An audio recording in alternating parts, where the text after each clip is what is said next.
کہ بائبل کی جو شکل اس وقت ہمارے پاس موجود ہے، اب ہم دیکھتے ہیں ہماری عیسائی کالر بھی آتی ہیں، وہ کہتی ہیں کہ میں اس بائبل کی بات مانوں گی، اس کی نہیں مانوں گی، پتہ نہیں کون سے بائبل سے پڑھ رہے ہیں، لیکن جو آتھورائزڈ ورژن ہمارے پاس ہے سے کنگ جیمز ورژن، اس میں جو ہے اسی میں سے ہمارے جو عیسائی بھائی ہیں وہ ثابت کرتے ہیں حضرت عیسیٰ علیہ السلام کے آسمان پر زندہ چلے جانے کو.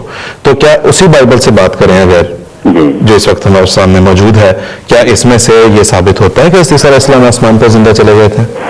جی آصف صاحب، صورتحال اس طرح ہے کہ اس وقت نئے عہد نامے میں 4 اناجیل ہیں جی، متی، مرکز، لوکا اور یوحنا کی طرف منسوب ہیں. اس میں سے جو متی اور یوحنا کی اناجیل ہیں جی یہ حضرت مسیح علیہ السلام کے حواریوں کی طرف منسوب ہیں، جی جو ان کے ساتھ رہے، جنہوں نے سارے واقعات اپنے سامنے دیکھے. اور جو دوسری اناجیل ہیں مرکز اور لوکا، یہ حواری نہیں تھے، یہ بعد میں آئے، انہوں نے دیکھنے والوں سے سن کر اپنی کتابوں کو لکھا ہے.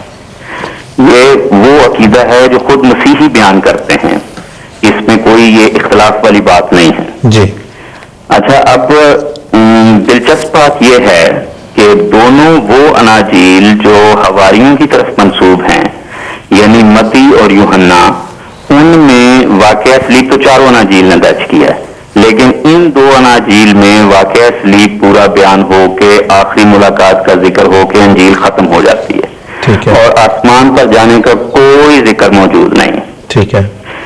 البتہ جو دوسری 2 اناجیل ہیں جو سن کر لکھی گئی ہیں، جو خود دیکھنے والے نہیں تھے، ان دونوں میں یہ ذکر پایا جاتا ہے کہ اس کے بعد حضرت مسیح آسمان پر اٹھائے گئے.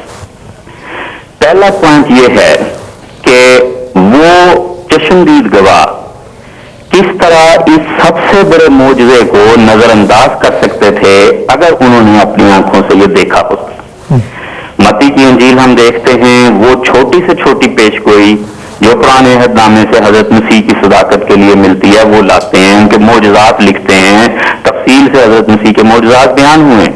لیکن یہ جو سب سے بڑا معجزہ بن سکتا تھا، جو سب سے بھاری تھا، یہ عجیب بات ہے کہ وہ اس کا ذکر ہی غائب کر دیتے ہیں، اشارتاً بھی اس کی طرف ذکر نہیں کرتے. تو ان کا ذکر نہ کرنا جو چشمدید گواہ تھے، ان دونوں کے بیانات کو زیرو کر دیتا ہے جو دیکھنے والے نہیں تھے اور انہوں نے سن سنا کر اپنی کتابیں لکھی ہیں. اچھا، اس کے بعد میں اس پر جو جنہوں ذکر پایا جاتا ہے تھوڑی دیر میں دوبارہ آؤں گا. جی، یوحنا کی انجیل میں حضرت مسیح علیہ السلام نے یہ مسئلہ بہت اچھے طریقے سے حل کر دیا ہے. یوحنا کی انجیل کے 3 باب کی 13ویں آیت میں یہ لکھا ہے کہ حضرت مسیح فرماتے ہیں کہ کوئی آسمان پر نہیں چڑھا سوائے اس کے جو آسمان سے اترا، یعنی ابن آدم جو آسمان میں ہے. یوحنا نے یہ بات کوٹ کی. جی.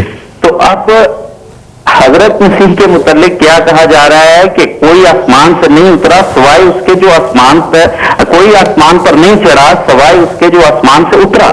جی. تو حضرت مسیح علیہ السلام ظاہری طور پر کیا آسمان سے اترے تھے؟ وہ تو ایسا نہیں ہے. وہ تو حضرت مریم علیہ السلام کے بطن میں پورا حمل کا عرصہ انہوں نے گزارا اور پھر آپ کے بطن سے پیدا ہوئے. تو اس کے باوجود یہ کہا جا رہا ہے کہ وہ آسمان سے اترے. تو بھائی سیدھی بات ہے، جس طرح آسمان سے اترے ہیں اسی طرح آسمان پہ گئے ہیں اور آسمان میں ہیں.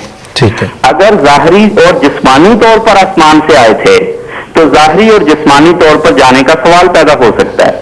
لیکن اگر بالاتفاق ظاہری طور پر آسمان سے نہیں آئے تھے تو پھر ظاہری طور پر آگے گئے بھی نہیں. بالکل ٹھیک ہے. پھر اس کے یہی معنی کرنے پڑیں گے کہ وہ خدا تعالیٰ کے مقرب بن گئے، خدا تعالیٰ کی حفاظت میں چلے گئے. جی.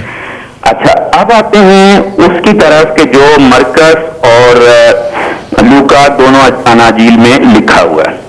پہلی بات تو میں نے عرض کر دی کہ وہ دیکھنے والے نہیں تھے. لوکا اپنی انجیل کو شروع یوں کرتا ہے کہ بہت سے لوگوں نے اس بات پہ کمر باندھی ہے کہ جو کچھ ہمارے درمیان واقعہ ہو رہا ہے وہ لکھیں.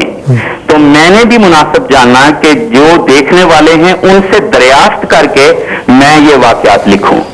تو اس میں 2-3 باتیں بڑی اہم ہیں. ایک، اس نے یہ کہہ دی کہ بہت سے لوگ یہ کام کر رہے تھے، بہت سی اناجیل تھیں، اور تاریخ بتاتی ہے کہ 60 کے قریب اناجیل تھیں جس میں سے صرف یہ 4 سلیکٹ کی گئی ہیں نئے عہد نامے کے لیے. دوسری بات اس نے یہ بتا دی کہ مجھے کوئی الہام نہیں ہے خدا کا، نہ خدا نے میری ڈیوٹی لگائی ہے، بلکہ میں دریافت کر کے لکھ رہا ہوں. خدا سے نہیں دریافت کر رہا بلکہ ان سے جو دیکھنے والے تھے.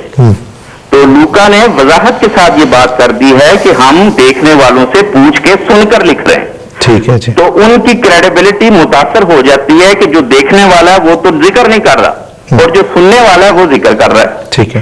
اچھا، مزید بات یہ ہے کہ تمام ببلیکل اسکالر اب یہ بات ماننے لگے ہیں کہ یہ دونوں مقامات اناجیل کے یہ الحاقی ہیں اور بعد میں لگائے گئے ہیں.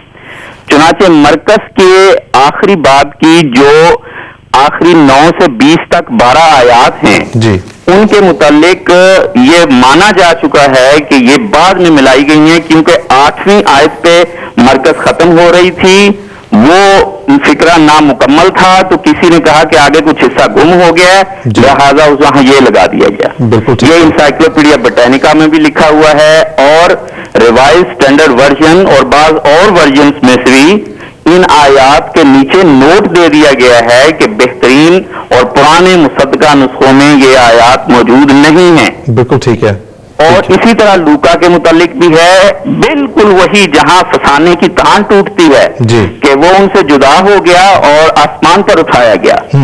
یہ اس فکرے کے متعلق کہتے ہیں کہ یہ الحاقی ہے، یہ اصل نہیں تھا. ٹھیک ہے. تو نتیجہ کیا نکلا کہ چاروں اناجیل میں یہ بات کہ مسیح کو آسمان پر اٹھایا گیا اس کا کوئی ذکر نہیں پایا جاتا. ٹھیک ہے جی. پھر ٹھیک ہے. نئے عہد نامے میں سب سے پہلے خطوط مدون ہوئے ہیں جو 21 کی تعداد میں نئے عہد نامے میں پائے جاتے ہیں. پولوس کے ہیں اور بعض دوسرے بزرگوں کے ہیں. ٹھیک ہے. نصیر احمد صاحب، میں اگر آپ سے درخواست کر سکوں کہ اس کو اگر تھوڑا سا اگر آپ اختصار کے ساتھ بیان کر دیں گے کہ ابھی کچھ اور سوالات. یہ بات میں ختم کر رہا ہوں. یہ کہنے لگا ہوں کہ ان خطوط میں بھی ذکر نہیں ہے مسیح کے آسمان پر جانے کا جو سب سے پہلے مدون ہوئے تھے، ان میں بھی ذکر نہیں ہے. اناجیل عربہ میں بھی فی الحقیقت ذکر نہیں ہے، جو ہے وہ بعد میں ملایا گیا ہے. بالکل ٹھیک. تو ہم کہہ سکتے ہیں کہ یہ بائبل کی روح سے آسمان پر جانا ہی ثابت نہیں. تو جب جانا ثابت نہیں ہے تو واپس آنے کا سوال ہی نہیں رہتا. بالکل ٹھیک. بہت بہت شکریہ نصیر انجم صاحب. لیں جناب، یہ ہمارے